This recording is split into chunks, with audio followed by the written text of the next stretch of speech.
ವೀಕ್ಷಕರೇ, ನಿಮಗೆಲ್ಲ ಗೊತ್ತಿರೋ ಹಾಗೆ ನಮ್ಮೊಂದಿಗಿದ್ದಾರೆ ಖ್ಯಾತ ಆಯುರ್ವೇದ ಹಾಗೂ ಆಹಾರ ತಜ್ಞರಾದಂತಹ ಆದರ್ಶ್ ತಟ್ಪತಿಯವರು. ಬನ್ನಿ ಅವರೊಂದಿಗೆ ಚರ್ಚೆ ನಡೆಸೋಣ. ಆದರ್ಶ್ ಅವರೇ ನಮಸ್ಕಾರ. ನಮಸ್ಕಾರ. ನಮ್ಮ ಆಯುರ್ವೇದಂ ವಹಾಮ್ಯಹಂ ಕಾರ್ಯಕ್ರಮಕ್ಕೆ ಆತ್ಮೀಯ ಸ್ವಾಗತ. ಧನ್ಯವಾದಗಳು. ಆದರ್ಶ್ ಅವರೇ, ಈಗ ನಾವು ದಿನವೂ ಒಂದೊಂದು ಡಿಸೀಸ್ ಅಥವಾ ಕಾಯಿಲೆ ಬಗ್ಗೆ, ಅದರ ಕಾರಣಗಳ ಬಗ್ಗೆ ಡಿಸ್ಕಸ್ ಮಾಡ್ತಾ ಇದ್ದೀವಿ. ಹಾಗೆ ಮನೆ ಔಷಧಗಳನ್ನ ಕೂಡ ನೋಡ್ಕೊತಾ ಇದ್ದೀವಿ. ಈಗ ಈ ಮಧುಮೇಹ ಅಥವಾ ಡಯಾಬಿಟೀಸ್ ಬರೋದಕ್ಕೆ ಕಾರಣಗಳೇನು, ಹಾಗೆ ಇದನ್ನ ಹೇಗೆ ಕಂಟ್ರೋಲ್ ಮಾಡ್ಬೋದು, ಇದ್ರ ಬಗ್ಗೆ ಮಾಹಿತಿ ಕೊಡ್ತೀರಾ? ಡೆಫಿನೆಟ್ ಆಗಿ ಕೊಡ್ತೀನಿ. ಬಹಳ ಸರ್ವಸಾಮಾನ್ಯರಿಗೆ ಕಂಡುಬರುವಂಥ ಪ್ರತಿಯೊಂದು ಈಗ ದೇಶದಲ್ಲಿ ಎಷ್ಟು ಹೆಚ್ಚಾಗಿ ಹೋಗ್ಬಿಟ್ಟಿದೆ ಅಂತಂದರೆ ಡಯಾಬಿಟೀಸ್ ಅನ್ನೋದು ಕಂಟ್ರೋಲ್ ಮಾಡೋದು ಒಂದು, ಇನ್ನೊಂದು ಇದು ಹೋಗುತ್ತಾ ಅನ್ನೋ ಒಂದು ಸಂಶಯ ಕೂಡ ನಮ್ಮಲ್ಲಿ ಜನರೇಟ್ ಆಗಿ ಹೋಗ್ಬಿಟ್ಟಿದೆ. ಮುಖ್ಯವಾಗಿ ನಾನು ಈ ಮಧುಮೇಹ ಹೇಗೆ ಬರುತ್ತೆ, ಮಧುಮೇಹದಿಂದ ನಾವು ಹೇಗೆ ರಕ್ಷಣೆಯನ್ನು ಪಡಿಬಹುದು, ಬರೋಕ್ಕಿಂತ ಮುಂಚಿತವಾಗಿ ಯಾವ್ಯಾವ ಒಂದು ನಮ್ಮಲ್ಲಿ ಸಾಧ್ಯತೆಗಳನ್ನು ಬಳಸ್ಕೊಂಡು ಇದನ್ನು ಕಂಟ್ರೋಲ್ನಲ್ಲಿ ಇಟ್ಕೊಳ್ಬೋದು ಅಥವಾ ಬರಲಾರ್ದ ಹಾಗೆ ನಾವು ಹೇಗೆ ನೋಡ್ಕೊಳ್ಬೇಕು ಅನ್ನೋದನ್ನು ಹೇಳ್ಕೊಡ್ತೀನಿ. ಈಗ ಮುಖ್ಯವಾಗಿ ಮಧುಮೇಹ ಅಂಥೇಳಿ ನಾವು ಕಾಮನ್ ಟರ್ಮ್ಸ್ನಲ್ಲಿ ಹೇಳ್ತೀವಿ, ಸಕ್ಕರೆ ಕಾಯಿಲೆ ಅಂಥೇಳಿ, ಡಯಾಬಿಟೀಸ್ ಅಂಥೇಳಿ ಇಂಗ್ಲೀಷ್ನಲ್ಲಿ ನಾವು ಹೇಳ್ತೀವಿ. ಡಯಾಬಿಟೀಸ್ ಬರೋಕ್ಕೆ ಮುಖ್ಯವಾದಂಥ ಕಾರಣ ನಿಮ್ಮ ತೂಕ. ಮೊದಲೇದು ಅಬ್ನಾರ್ಮಲ್ ಈಟಿಂಗ್ ಹ್ಯಾಬಿಟ್ಸ್ ಅಂತ ಹೇಳ್ತೀವಿ. ಅಂದರೆ ಯಾವಾಗ ಬೇಕು, ಎಷ್ಟು ಬೇಕು, ಅದಕ್ಕೊಂದು ಲಿಮಿಟ್ ಇಲ್ಲ. ತಿನ್ನೋದು, ಸ್ವೀಟನ್ನು ಹೆಚ್ಚಾಗಿ ತಿನ್ನೋದು, ಇದರಿಂದ ಮುಖ್ಯವಾಗಿ ನಮ್ಮ ದೇಹದಲ್ಲಿ ಮೆದೋಜೀರಕ ಗ್ರಂಥಿ ಅಂತ ಹೇಳಿ ಇರುತ್ತೆ. ಅದಕ್ಕೆ ನಾವು ಇಂಗ್ಲೀಷ್ನಲ್ಲಿ ಪ್ಯಾಂಕ್ರಿಯಾಸ್ ಅಂತೇಳಿ ಹೇಳ್ತೀವಿ. ಪ್ಯಾಂಕ್ರಿಯಾಸು ಏನು ಮಾಡುತ್ತೆ, ಮೆದೋಜೀರಕ ಗ್ರಂಥಿ ಇನ್ಸುಲಿನ್ ಅನ್ನೋ ಒಂದು ದ್ರವ್ಯವನ್ನು ನಮ್ಮ ದೇಹಕ್ಕೆ ಪೂರೈಸುತ್ತೆ. ಇದು ರಕ್ತನಾಳಗಳಲ್ಲಿ ರಕ್ತದ ಮುಖಾಂತರ ಸಂಚರಿಸಿ ನಮ್ಮಲ್ಲಿ ಎನರ್ಜಿಯನ್ನು ಉತ್ಪತ್ತಿ ಮಾಡುತ್ತೆ. ಅಂದರೆ ಉತ್ಸಾಹ, ಶಕ್ತಿಯನ್ನು ನಮಗೆ ತಂದುಕೊಡುತ್ತೆ. ಇದು ಆ ದೇಹಕ್ಕೆ ಎಷ್ಟು ಬೇಕೋ ಅಷ್ಟು ಮಾತ್ರ ಉತ್ಪತ್ತಿ ಮಾಡಿ ಆ ಒಂದು ಎನರ್ಜಿ ಲೆವೆಲನ್ನು ನಮ್ಮ ದೇಹಕ್ಕೆ ಪೂರೈಸುತ್ತೆ. ಈ ಒಂದು ಸಕ್ಕರೆ ಅಂಶ ಅಂದರೆ ಕಾರ್ಬೋಹೈಡ್ರೇಟ್ ಏನಿದೆ, ಇದು ಮಿತಿಮೀರಿದಾಗ, ಅಂದರೆ ಆ ಇನ್ಸುಲಿನ್ ಲೆವೆಲ್ ನಮ್ಗೆ ಎಷ್ಟು ಬೇಕೋ ಅದಕ್ಕಿಂತ ಹೆಚ್ಚು ನಮಗೆ ಆ ದೇಹಕ್ಕೆ ಬಂದಾಗ ನಮಗೆ ಈ ಒಂದು ಮಧುಮೇಹ ಬರುವಂಥ ಸಾಧ್ಯತೆಗಳು ಹೆಚ್ಚಾಗಿರುತ್ತೆ. ಇದಕ್ಕೆ ನಾವು ಏನು ಮಾಡಬೇಕು, ಯಾವ ರೀತಿಯ ಒಂದು ಡೈಟನ್ನು ಅನುಸರಿಸಬೇಕು? ಮುಖ್ಯವಾಗಿ ನಾರ್ಮಲ್ ಆಗಿ ಒಂದು ಡೈಟನ್ನು ಯಾವಾಗ ಬೇಕು, ಹೇಗೆ ಬೇಕೋ ಆ ಥರ ನಾವು ತಿನ್ನೋದಲ್ಲ. ನಾರ್ಮಲ್ ಡೈಟ್ ಅಂದರೆ ಏನಪ್ಪ, 2 ಚಪಾತಿ ಮಧ್ಯಾಹ್ನದ ಊಟದಲ್ಲಿ, 2 ಚಪಾತಿ, ಅಥವಾ ಬೆಳಿಗ್ಗೆ ನೀವು ಬ್ರೇಕ್ಫಾಸ್ಟ್ ಮಾಡ್ತೀರಾ ಅಂದರೆ 2 ಇಡ್ಲಿ, ಅದಕ್ಕೆ ಸೀಮಿತವಾದ ಸ್ವಲ್ಪ ಚಟ್ನಿ, ಒಂದು ಸ್ವಲ್ಪ ಸಾಂಬಾರನ್ನು, ಈ ಥರ ಒಂದು ಲಿಮಿಟೆಡ್ ಫುಡ್ಡನ್ನು ಮಾತ್ರ ನೀವು ತೆಗೆದುಕೊಳ್ಬೇಕು. ಇದು ಡಯಾಬಿಟೀಸ್ ಬರೋದಕ್ಕಿಂತ ಮುಂಚೆ, ಬಂದಾದ ಮೇಲೂ ಕೂಡ ಇದೇ ರೀತಿಯ ಒಂದು ನೀವೇನು ನಾನು ಹೇಳ್ತಾ ಇದ್ದೀನಿ, ಈ ಒಂದು ಶಿಸ್ತು, ಈ ಆಹಾರ ಪದ್ಧತಿಯನ್ನು ಹೇಳ್ತಾ ಇದ್ದೀನಿ, ಅದನ್ನು ಪರಿಪಾಲಿಸಬೇಕು. ಮಧ್ಯಾಹ್ನದ ಊಟದಲ್ಲಿ ಪಲ್ಯ ಹೆಚ್ಚು, ಅಂದರೆ ಫೈಬರಸ್, ನಾರಯುಕ್ತ ಆಹಾರವನ್ನು ಹೆಚ್ಚಾಗಿ ಯೂಸ್ ಮಾಡಬೇಕು. ಪ್ರೋಟೀನಸ್ ಫುಡ್ಡನ್ನು ಹೆಚ್ಚಾಗಿ ಯೂಸ್ ಮಾಡಬೇಕು. ಪ್ರೋಟೀನಿಂದನೂ ನಿಮಗೆ ಶಕ್ತಿ ಬರುತ್ತೆ. ಕಾರ್ಬೋಹೈಡ್ರೇಟನ್ನು ಸ್ವಲ್ಪ ಲೆವೆಲ್ ನೀವು ಕಡಿಮೆ ಮಾಡ್ಕೊಳ್ಬೇಕು. ಅಂತಂದರೆ ಈ ಪೊಟ್ಯಾಟೊ ಆಗ್ಬೋದು, ರೈಸ್ ಆಗ್ಬೋದು, ಗೆಡ್ಡೆ ಗೆಣಸುಗಳಾಗ್ಬೋದು, ಕ್ಯಾರೆಟು, ಬೀಟ್ರೂಟು, ಇವನ್ನೆಲ್ಲನೂ ನೀವು ಕಡಿಮೆ ಪ್ರಮಾಣದಲ್ಲಿ ತೊಗೊಳ್ಬೇಕಾಗತ್ತೆ. ಬಂದ ಮೇಲೆ, ಬರೋಕ್ಕಿಂತ ಮುಂಚಿತವಾಗಿ ನೀವು ಇದನ್ನೇನು ಅವಾಯ್ಡ್ ಮಾಡೋ ಅವಶ್ಯಕತೆ ಇಲ್ಲ, ಆದರೆ ಲಿಮಿಟೆಡ್ನಲ್ಲಿ ತೊಗೊಳ್ಳೋದು ಭಾಳ ಉತ್ತಮವಾದಂಥದ್ದು. ಅದೇ ರೀತಿ ರಾತ್ರಿ ನೀವು ಲಿಕ್ವಿಡ್ ಫಾರ್ಮ್ನಲ್ಲಿ ಸೂಪ್ ಮಾಡಿ ಕುಡಿಯೋವಂಥದ್ದು, ವೆಜಿಟೇಬಲ್ಸ್ ಎಲ್ಲ ಮಿಕ್ಸ್ ಮಾಡ್ಕೊಂಡ್ಬಿಟ್ಟು ತರಕಾರಿಗಳನ್ನು ಒಂದು ಸೂಪ್ ಮಾಡಿ ಕುಡಿಯೋದು, ಟೊಮೆಟೊನ ಇಂಟೇಕ್ ತೊಗೊಳ್ಳೋದು. ಟೊಮೆಟೊ ಕೂಡ ಭಾಳ ಒಳ್ಳೆಯ ಒಂದು ಡಯಾಬಿಟೀಸ್ನವ್ರಿಗೆ ಒಳ್ಳೆಯ ಅವಶ್ಯಕತೆವಾದಂಥ ಒಂದು ವೆಜಿಟೇಬಲ್ಸ್ ಅಂತ ಹೇಳ್ಬೋದು. ಮತ್ತು ಅದ್ರ ಜೊತೆ ನಾರಯುಕ್ತವಾದಂಥ, ಅಂದರೆ ಫೈಬರಸ್ ವೆಜಿಟೇಬಲ್ಸ್ ಏನಿದೆ, ಹೀರೆಕಾಯಿ, ತೊಂಡೆಕಾಯಿ, ಪಡವಲಕಾಯಿ, ಆಮೇಲೆ ಈ ದಾಲ್ಗಳಲ್ಲಿ ನಾನು ಯಾವಾಗಲೂ ನನ್ನ ಕಾರ್ಯಕ್ರಮದಲ್ಲಿ ಹೇಳ್ತಾ ಇರ್ತೀನಿ, ಹೆಸರು ಬೇಳೆಯನ್ನು ಹೆಚ್ಚಾಗಿ ಉಪಯೋಗಿಸಿ, ಬೇಗ ಡೈಜೆಷನ್ ಆಗುತ್ತೆ, ಇದರಿಂದ ಗ್ಯಾಸ್ಟ್ರಿಕ್ ಫಾರ್ಮ್ ಆಗೋದಿಲ್ಲ. ಬಹಳ ಒಂದು ಉಪಯುಕ್ತವಾದಂಥ ಒಂದು ಇಂಗ್ರೀಡಿಯೆಂಟ್ ಆಗಿರೋದ್ರಿಂದ ಅದನ್ನು ಹೆಚ್ಚಾಗಿ ಬಳಸಿ. ಡಯಾಬಿಟೀಸ್ನವರು ಹೆಚ್ಚಾಗಿ ಬಳಸೋದು ಬಹಳ ಮುಖ್ಯ. ಇದಕ್ಕೆ ಆದಷ್ಟು ಮೆಂತ್ಯ ಸೊಪ್ಪು, ಆಮೇಲೆ ಹೆಚ್ಚು ಐರನ್ನು, ಖನಿಜ ಉಳ್ಳಂಥ ಒಂದು ಈ ತರಕಾರಿಗಳು, ಸೊಪ್ಪುಗಳು, ಹಸಿರು ಸೊಪ್ಪುಗಳೇನಿದೆ ಅದನ್ನು ಹೆಚ್ಚಾಗಿ ಬಳಸ್ಬೇಕು ನೀವು. ಮತ್ತು ಅನ್ನದ ಪ್ರಮಾಣ ಏನಿದೆ, ನೀವು ಇಂಟೇಕ್ ಆಫ್ ರೈಸ್ ಏನಿದೆ ಅದನ್ನು ಸ್ವಲ್ಪ ಕಡಿಮೆ ಮಾಡಬೇಕು. ಲಿಮಿಟೆಡ್ ಫುಡ್ಡನ್ನು ತಗೊಳ್ಳಿ. ನೈಟ್ ಹೊತ್ತಿನಲ್ಲಿ ಆದಷ್ಟು ಲಿಕ್ವಿಡ್ ಫಾರ್ಮ್, ಅಂದರೆ ನಿಮಗೆ ಜೀರ್ಣಶಕ್ತಿ, ಡಯಾಬಿಟೀಸ್ ಬಂದ ನಂತರ ಜೀರ್ಣಶಕ್ತಿ ಅನ್ನೋದೇನಿರುತ್ತೆ ಅದು ಕಡಿಮೆ ಆಗುತ್ತಾ ಬರುತ್ತೆ. ಆದ್ದರಿಂದ ನೀವು ಆದಷ್ಟು ಕಡಿಮೆ ಪ್ರಮಾಣದಲ್ಲಿ ಲಿಕ್ವಿಡ್ ಫಾರ್ಮ್ನಲ್ಲಿ ಆಹಾರವನ್ನು ತಗೊಳ್ಬೇಕು. ಈಗ ಈ ಡಯಾಬಿಟೀಸ್ ಬಂದ ಮೇಲೆ ಯಾವ್ಯಾವ ದೇಹದ ಅಂಗಗಳಿಗೆ ಎಫೆಕ್ಟ್ ಆಗುತ್ತೆ? ಮೊದಲನೇದಾಗಿ ಕಣ್ಣು. ನೆಕ್ಸ್ಟ್ ಬಂದುಬಿಟ್ಟು ಲಿವರ್ ಪ್ರಾಬ್ಲಮ್ಮು, ಕಿಡ್ನಿ ಪ್ರಾಬ್ಲಮ್ಸ್ ಆಗ್ಬೋದು, ಮತ್ತು ಯೂರಿನ್ ಬ್ಲ್ಯಾಡರ್ನಲ್ಲಿ ಉರಿ ಬರುವಂಥದ್ದು, ಮತ್ತು ಅದರಿಂದ ಯೂರಿನ್ ಇನ್ಫೆಕ್ಷನ್ಸ್ ಅಂತ ಏನು ಹೇಳ್ತೀವಿ ಅದು ಕೂಡ ಆಗುವ ಸಾಧ್ಯತೆಗಳಿರುತ್ತೆ. ಅದಲ್ಲದೆ ಹಾರ್ಟ್ ಅನ್ನೋದು ಏನಿದೆ, ಮುಖ್ಯವಾಗಿ ನಮ್ಮ ದೇಹಕ್ಕೆ ಹಾರ್ಟ್ ಪಂಪ್ ಮಾಡುತ್ತೆ ರಕ್ತನಾಳಗಳಲ್ಲಿ ರಕ್ತವನ್ನು, ಅದು ಕೂಡ ಬಹಳ ವೀಕ್ ಆಗುತ್ತೆ. ಯಾಕಂದರೆ ಡಯಾಬಿಟೀಸ್ ಜೊತೆ BP ಬಂದರೆ, ಬ್ಲಡ್ ಪ್ರೆಷರ್ ಬಂದರೆ ಬಹಳವಾಗಿ ಮುಖ್ಯವಾಗಿ ನೀವು ಇದನ್ನು ಧ್ಯಾನದಲ್ಲಿ ಇಟ್ಕೊಳ್ಬೇಕು. ಆದಷ್ಟು ನಿಮ್ಮ ಆಹಾರಗಳಲ್ಲಿ ಉಪ್ಪನ್ನು ಕಡಿಮೆ ಉಪಯೋಗಿಸಿ, ಸಕ್ಕರೆಯನ್ನು ಕಡಿಮೆ ಉಪಯೋಗಿಸಿ. ಯಾಕಂದರೆ ಇದು ಕಾರ್ಡಿಯಾಕ್ ಅಂದರೆ ಹಾರ್ಟಿಗೆ ತುಂಬ ತೊಂದರೆ ಕೊಡುವಂಥ ಒಂದು ಕಾಯಿಲೆ ಆಗಿದೆ. ಇಮಿಡಿಯೇಟಾಗಿ ನಿಮಗೆ ಈ ಹೈ ಶುಗರ್ ಇದ್ದಾಗ, ಹೈ ಬ್ಲಡ್ ಪ್ರೆಷರ್ ಬಂದರೆ ಒಂದು ಕೋಮಾದಲ್ಲಿ ಹೋಗುವಂಥ ಸ್ಟೇಜಸ್ ಇರುತ್ತೆ. ಇಲ್ಲದಿದ್ದರೆ ಹಾರ್ಟ್ ಫೇಲ್ಯೂರ್ಸ್ ಆಗುವಂಥ ಒಂದು ಕೇಸಸ್ ಏನಿದೆ, ಹೃದಯಾಘಾತ ಅಂತ ಏನು ಹೇಳ್ತೀವಿ, ಅದು ಡೆಫಿನೆಟಾಗಿ ಪಾಸಿಬಿಲಿಟೀಸ್ ಜಾಸ್ತಿ ಅಂಥೇಳಿ ಹೇಳ್ಬೋದು. ಆದರ್ಶ್ ಅವರೇ, ಈಗ ಮಧುಮೇಹ ಬರಬೇಕಾದ್ರೆ ಅದರ ಮುಖ್ಯ ಲಕ್ಷಣಗಳೇನು? ಅದನ್ನ ನೋಡಿಬಿಟ್ಟು ನಮ್ಗೆ ಗೊತ್ತಾಗುತ್ತೆ ಈಗ ಮಧುಮೇಹ ಬಂದಿದೆ ಇವರಿಗೆ ಅಂತ. ಆ ರೀತಿ ಲಕ್ಷಣಗಳೇನು? ಲಕ್ಷಣಗಳಿದೆ. ಅದಕ್ಕೆ ಏನಪ್ಪ ಅಂತಂದರೆ, ಈಗ ಎಲ್ಲೋ ನಿಮ್ಮ ದೇಹದ ಮೇಲೆ ಗಾಯಗಳಾದಾಗ ಅದು ಬೇಗನೆ ಮಾಯೋದಿಲ್ಲ, ಒಂದು. ಎರಡನೇದು, ಕಾಲುಗಳಲ್ಲಿ ಏನೋ ನಿಮಗೆ ಆನೆ ಅಂತ ಹೇಳ್ತೀವಲ್ಲ, ಆನೆ ಆದಾಗ ಅದು ಕೂಡ ಅದು ಹೆವಿ ಪಸ್ ಫಾರ್ಮೇಷನ್ ಆಗೋದು ಮತ್ತು ಕಾಲುಗಳು ಊದ್ಕೊಳ್ಳೋದು, ಮತ್ತು ಅದರಿಂದ ಹೆಚ್ಚು ನೋವು ತೊಂದರೆಗಳಾದಾಗ ನಾವು ಡಾಕ್ಟರ್ ಹತ್ರ ಹೋಗ್ತೀವಿ. ಸೊ ಆದ್ದರಿಂದ ಆ ಒಂದು ಸಾಧ್ಯತೆಗಳು, ಆ ಒಂದು ಲಕ್ಷಣಗಳು ಕೂಡ ಅಂದರೆ ಮಾಯೋದೇ ಇಲ್ಲ, ಅದು ಗುಣವಾಗುವುದಿಲ್ಲ. ಸೊ ಅಂಥ ಟೈಮ್ನಲ್ಲಿ ನೀವು ಒಂದು ಸಾರಿ ಬ್ಲಡ್ ಟೆಸ್ಟನ್ನು ಮಾಡಿಸ್ಬೇಕಾಗತ್ತೆ. ಅದಾದ ನಂತರ ಮತ್ತೆ ನೀವು ಈ ಸುಸ್ತು, ಹೆಚ್ಚು ಬೆವರುವುದು, ಆಮೇಲೆ ಹೊಟ್ಟೆ ಹಸಿಯೋದು, ನಿಂತಾಗ ಕುಂತಾಗ ಸುಸ್ತಾಗೋದು, ಇದೆಲ್ಲ ಈ ಒಂದು ಮಧುಮೇಹ ಬಂದಿದೆ ಅಂತ ಹೇಳಿ ಒಂದು ಲಕ್ಷಣಗಳಿರುತ್ತೆ. ಮತ್ತು BP ಬಂದಾಗ ಕೂಡ ನಿಮಗೆ ಸುಸ್ತಾಗುತ್ತೆ, ತಲೆ ಸುತ್ತದಾಗುತ್ತೆ. ಅದು ಕೂಡ ನೀವು ಸ್ವಲ್ಪ ಧ್ಯಾನವನ್ನು ವಹಿಸಬೇಕು. ಮತ್ತು ಆದಷ್ಟು ಪಾದರಕ್ಷೆಗಳನ್ನು ಹಾಕ್ಕೊಂಡು ನಿಮ್ಮ ಕಾಲುಗಳನ್ನು ನೀವು ಕಾಪಾಡಿಕೊಳ್ಬೇಕು. ಮತ್ತು ಯಾವುದೇ ರೀತಿ ಎಡವು ಬಿದ್ದು ಅಥವಾ ಕೈ ಮುಟ್ಕೊಂಡು ಅದಿದಾದರೆ ಬೇಗ ಹೀಲ್ ಆಗೋದಿಲ್ಲ.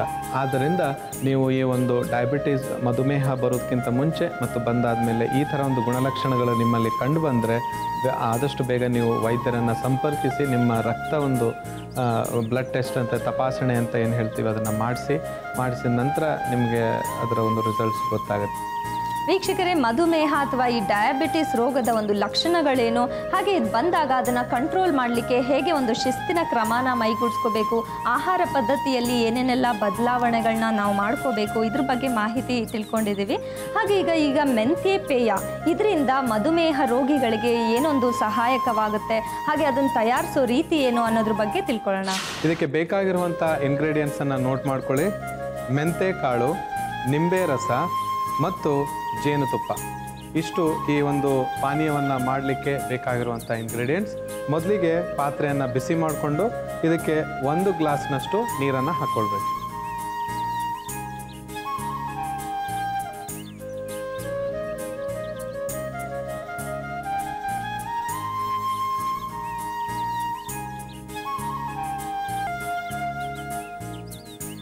ಈ 1 ಗ್ಲಾಸ್ ನೀರನ್ನು ನಾವೇನು ಹಾಕ್ಕೊಂಡಿದ್ದೀವಿ, ಇದಕ್ಕೆ ಮೆಂತೆ ಕಾಳನ್ನು 1 ಟೀ ಸ್ಪೂನಷ್ಟು ಮೆಂತೆ ಕಾಳನ್ನು ಹಾಕಬೇಕು. ಆದರ್ಶ್ ಅವರೇ, ಮೆಂತ್ಯೆಯಲ್ಲಿ ಯಾವ ಒಂದು ಗುಣ ಇದೆ? ಈ ಡಯಾಬಿಟಿಸ್ಗೆ ಏನು ಪ್ರಿಪೇರ್ ಮಾಡ್ತಿದ್ದೀವಿ ಔಷಧ, ಅದಕ್ಕೆ ಸಹಾಯಕವಾಗುವಂಥ ಯಾವ ಒಂದು ಗುಣ ಇದೆ? ಇದರಲ್ಲಿ ಮುಖ್ಯವಾಗಿ ಇನ್ಸುಲಿನನ್ನು ಏನು ಮೆದೋಜೀರಕ ಗ್ರಂಥಿ ಡೆವಲಪ್ ಮಾಡುತ್ತೆ, ಅದು ರಕ್ತನಾಳಗಳಲ್ಲಿ ಸರಿಯಾಗಿ ಹರಿಯುವಂತೆ ಈ ಒಂದು ಮೆಂತೆ ಕಾಳು ಸಹಾಯ ಮಾಡುತ್ತೆ. ಆದ್ದರಿಂದ ಈ ಮೆಂತೆ ಕಾಳನ್ನು, ಅದರಲ್ಲಿರುವಂಥ ಸತ್ವಗಳೇನಿದೆ, ನೀರಿನಲ್ಲಿ ಬೆರೆತಾಗ ಮತ್ತು ಹನಿ ಮತ್ತು ನಿಂಬೆಹಣ್ಣಿನ ರಸವನ್ನು ನಾವು ಬೆರೆಸಿ ಇದನ್ನು ಕುಡಿದಾಗ ಇದರ ಒಂದು ರಕ್ತನಾಳಗಳಲ್ಲಿ ರಕ್ತದ ಒಂದು ಚಲಿತ ಏನಿದೆ ಮತ್ತು ಅದರ ಜೊತೆಗೆ ಈ ಒಂದು ಎನರ್ಜಿ ಫಾರ್ಮ್ ಏನಾಗುತ್ತೆ ಬಾಡಿಯಲ್ಲಿ ಬಹಳ ಸರಳವಾಗಿ ಆಗುತ್ತೆ ಅಂತೇಳಿ ಹೇಳ್ಬೋದು. ಅದಕ್ಕಾಗಿ ನಾವು ಮೆಂತೆ ಕಾಳನ್ನು ಯೂಸ್ ಮಾಡ್ತೀವಿ. ಈಗ ಈ ಒಂದು ನೀರಿಗೆ ಮೆಂತ್ಯ ಕಾಳು ಹಾಕಿದ್ದೀವಿ, ಎಷ್ಟೊತ್ತು ಕುದಿಸ್ಬೇಕಾಗುತ್ತೆ? ಇದೊಂದು 10 ನಿಮಿಷಗಳ ಕಾಲ ಬಾಯ್ಲ್ ಆಗಬೇಕು. ಮಿನಿಮಮ್ ಬಾಯ್ಲ್ ಆದ ನಂತರ ಇದನ್ನು ನಾವು ಫಿಲ್ಟರ್ ಅಂದರೆ ಸೋಸ್ಕೊಳ್ಬೇಕು.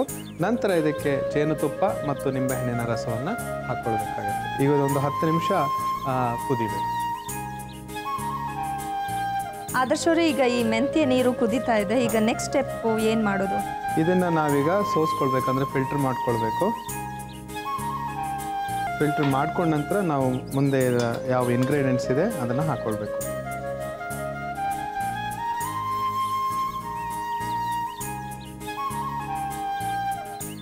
ಈ ರೀತಿ ನಾವು ಈ ನೀರನ್ನು ಕುದಿಸ್ಕೊಳ್ಬೇಕು. ಕೆಲವರು ಏನು ಮಾಡ್ತಾರೆ ಅಂತಂದರೆ ಮೆಂತೆ ಕಾಳನ್ನು ಈ ಥರ ಮೆಂತೆಕಾಳು ಏನು ಉಳಿದಿರುತ್ತೆ ನೋಡಿ, ಈ ಥರ ಮೆಂತೆಕಾಳು ಇರುತ್ತಲ್ಲ, ಇದನ್ನ ಅಗಿದು ತಿನ್ನುವ ಒಂದು ಅಭ್ಯಾಸವನ್ನ ಇಟ್ಕೊಂಡಿರ್ತಾರೆ.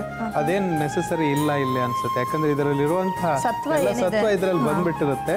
ಆದ್ರಿಂದ ಇದನ್ನ ಈ ಥರ ನೋಡಿ ಎಷ್ಟು ಹಳದಿ ಬಣ್ಣಕ್ಕೆ ಹಳದಿ ಬಣ್ಣಕ್ಕೆ ಬಂದಿದೆ. ಇದು ಡಯಾಬಿಟೀಸ್ ಇದ್ದವರಿಗೆ ಬಹಳ ಮುಖ್ಯವಾದ ಒಂದು ಪಾನೀಯ ಅಂತ ಹೇಳ್ಬೋದು ಅವರ ದೇಹಕ್ಕೆ.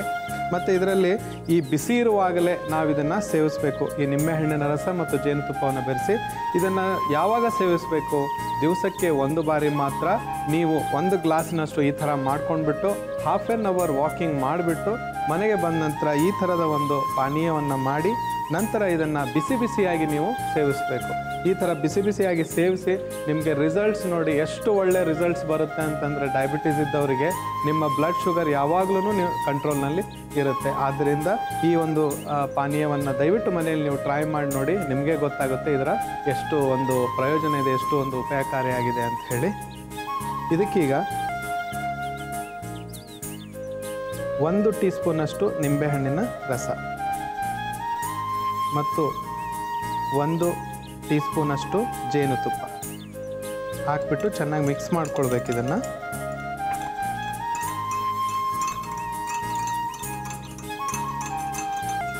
ಈ ಥರ ಮಿಕ್ಸ್ ಮಾಡಿದ ನಂತರ ಇದನ್ನು ನೀವು ಸೇವಿಸಬೇಕು. ನೋಡಿ, ಆ ಯೆಲ್ಲೋ ಕಲರ್ ಏನಿತ್ತು ಅದು ಹೊರಟೋಯಿತು, ಆ ಥರ ನೀವು ಸೇವಿಸಬೇಕು. ಮಧುಮೇಹಕ್ಕೆ ಮೆಂತ್ಯ ಪಾನೀಯ ಬೇಕಾಗುವ ಸಾಮಗ್ರಿಗಳು: ಮೆಂತ್ಯ ಕಾಳು, ನಿಂಬೆ ರಸ, ಜೇನುತುಪ್ಪ. ಮಾಡುವ ವಿಧಾನ: ಕಾದ ಪಾತ್ರೆಗೆ ನೀರು ಹಾಕಿ ಮೆಂತ್ಯವನ್ನು ಬೇಯಿಸಿಕೊಂಡು 1 ಲೋಟಕ್ಕೆ ಸೋಸಿಕೊಳ್ಳಿ. ನಂತರ ನಿಂಬೆಹಣ್ಣಿನ ರಸ ಮತ್ತು ಜೇನುತುಪ್ಪವನ್ನು ಹಾಕಿ ಮಿಕ್ಸ್ ಮಾಡಿಕೊಂಡರೆ ಮೆಂತ್ಯ ಪಾನೀಯ ಸಿದ್ಧ. ಸ್ನೇಹಿತರೆ, ಈಗ ಕೊತ್ತಂಬರಿ ಸೊಪ್ಪು, ಕರಿಬೇವು ಈ ಪದಾರ್ಥಗಳನ್ನ ನಾವು ಅಡುಗೆ ಮನೆಯಲ್ಲಿ ತುಂಬ ಯಥೇಚ್ಛವಾಗಿ ಬಳಸ್ತಾ ಇರ್ತೀವಿ.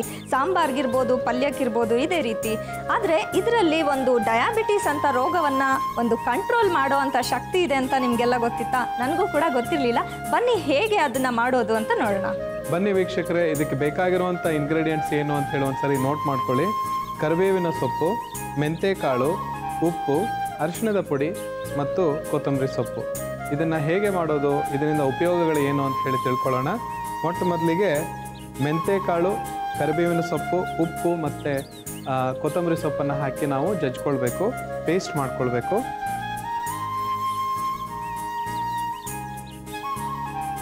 ಒಂದು 2 ಕಡ್ಡಿಯಷ್ಟು ನಾವು ಕರಿಬೇವಿನ ಸೊಪ್ಪನ್ನು ಇಲ್ಲಿ ತೊಗೊಂಡಿದ್ದೀವಿ. ಅರ್ಧ ಟೀ ಸ್ಪೂನಷ್ಟು ಮೆಂತೆಕಾಳು, ಚಿಟಿಕೆಯಷ್ಟು ಉಪ್ಪು ಜಾಸ್ತಿ ಬಳಸೋದು ಬೇಡ, ಚಿಟಿಕೆಯಷ್ಟು ಮಾತ್ರ. ಮತ್ತು ಒಂದು ನಿಂಬೆಹಣ್ಣಿನ ಗಾತ್ರದಷ್ಟು ಕೊತ್ತಂಬರಿ ಸೊಪ್ಪನ್ನು ನಾವು ಇಲ್ಲಿ ಯೂಸ್ ಮಾಡ್ತಾ ಇದ್ದೀವಿ.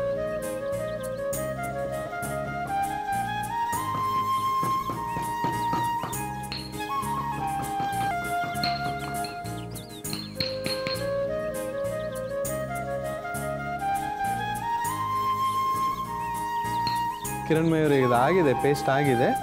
ಇದನ್ನು ಒಂದು ಬೌಲ್ನಲ್ಲಿ ತಕ್ಕೊಳ್ಳೋಣ.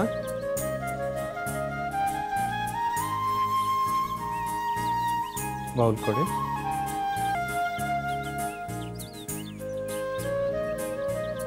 ಈ ಒಂದು ಪೇಸ್ಟ್ ನಾವೇನು ಮಾಡ್ಕೊಂಡಿದ್ದೀವಿ ಈ ಥರ ಆಗುತ್ತೆ ಅದು ನೋಡಿ.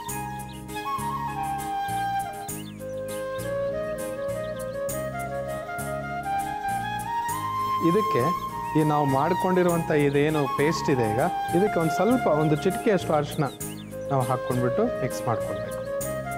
ಈ ಥರ ಮಿಕ್ಸ್ ಮಾಡಿಕೊಂಡು ಇದನ್ನು ನೀವು ಎಷ್ಟು ದಿವಸ ಬೇಕೋ ಅಷ್ಟು ದಿವಸ ನೀವು ಇದನ್ನು ಸ್ಟೋರ್ ಮಾಡಿ ಇಟ್ಕೊಳ್ಬೋದು. ನೋಡಿ, ಇದನ್ನು ಈ ಮಿಶ್ರಣವನ್ನು ನಿಮಗೆ ಒಂದು ವರ್ಷ 2 ವರ್ಷ ಎಷ್ಟು ವರ್ಷಗಳು ಬೇಕೋ ಅಷ್ಟು ವರ್ಷ ನಾವು ಇದನ್ನು ಸ್ಟೋರ್ ಮಾಡಿ ಇಟ್ಕೊಳ್ಬೋದು. ಅಂಥ ಒಂದು ಇದಕ್ಕೆ ಕ್ವಾಲಿಟೀಸ್ ಇದೆ. ಮತ್ತು ಇದನ್ನು ನೀವು ಯೂಸು ಯಾಕೆ ಮಾಡ್ಕೋಬೇಕು, ಎಲ್ಲಿ ಮತ್ತು ಹೇಗೆ ಇದನ್ನು ನಾವು ಪ್ರಯೋಗಿಸ್ಬೇಕು ಅಂತ ಹೇಳ್ಕೊಡ್ತೀನಿ. ಮುಖ್ಯವಾಗಿ ಇದನ್ನು ನೀವು 1 ಗ್ಲಾಸ್ ಮಜ್ಜಿಗೆಯಲ್ಲಿ, ಅಂದರೆ ಆ ಮಜ್ಜಿಗೆಯನ್ನು ಕಡಿಯೋದು ಕೂಡ ನಾನು ಹೇಳಿದ್ದೀನಿ, 3 ಬಾರಿ ಕಡಿದಂಥ ಮಜ್ಜಿಗೆಯನ್ನು ನೀವು ಯೂಸ್ ಮಾಡಬೇಕು. ಅದರಲ್ಲಿ ಇದನ್ನು 1 ಟೀ ಸ್ಪೂನಷ್ಟು ನೀವು ಈ ಮಿಶ್ರಣ ನಾವೇನು ಮಾಡಿದ್ದೀವಿ, ಕೊತ್ತಂಬರಿ ಮತ್ತು ಕರಿಬೇವಿನ ಒಂದು ಮಿಶ್ರಣ ಏನಿದೆ, ಇದನ್ನು ಅದಕ್ಕೆ ಹಾಕ್ಕೊಂಡು ಚೆನ್ನಾಗಿ ಮಿಕ್ಸ್ ಮಾಡಿ ಇದರಿಂದ ಒಳ್ಳೆ ರಿಸಲ್ಟ್ಸನ್ನು ನೀವು ಪಡ್ಕೊಳ್ಳಿ. ಈಗ ಈ ಕೊತ್ತಂಬರಿ ಮತ್ತು ಕರಿಬೇವಿನ ಸೊಪ್ಪಿನ ಒಂದು ಮಿಶ್ರಣ ಏನಿದೆ ಅದು ಸಿದ್ಧವಾಗಿದೆ. ಮಧುಮೇಹಕ್ಕೆ ಕೊತ್ತಂಬರಿ ಕರಿಬೇವಿನ ಮಿಶ್ರಣ. ಬೇಕಾಗುವ ಸಾಮಗ್ರಿಗಳು: ಕರಿಬೇವಿನ ಸೊಪ್ಪು, ಮೆಂತ್ಯ ಕಾಳು, ಉಪ್ಪು, ಅರಿಶಿನ, ಕೊತ್ತಂಬರಿ ಸೊಪ್ಪು. ಮಾಡುವ ವಿಧಾನ: ಕುಟಾಣಿಗೆ ಕರಿಬೇವು, ಮೆಂತ್ಯ ಕಾಳು, ಉಪ್ಪು, ಕೊತ್ತಂಬರಿ ಸೊಪ್ಪನ್ನು ಹಾಕಿ ಕುಟ್ಟಿಕೊಳ್ಳಿ. ನಂತರ ಒಂದು ಬಟ್ಟಲಿಗೆ ಹಾಕಿಕೊಂಡು ಅದಕ್ಕೆ ಅರಿಶಿನವನ್ನು ಹಾಕಿ ಮಿಕ್ಸ್ ಮಾಡಿಕೊಂಡರೆ ಕೊತ್ತಂಬರಿ ಕರಿಬೇವಿನ ಮಿಶ್ರಣ ಸಿದ್ಧ.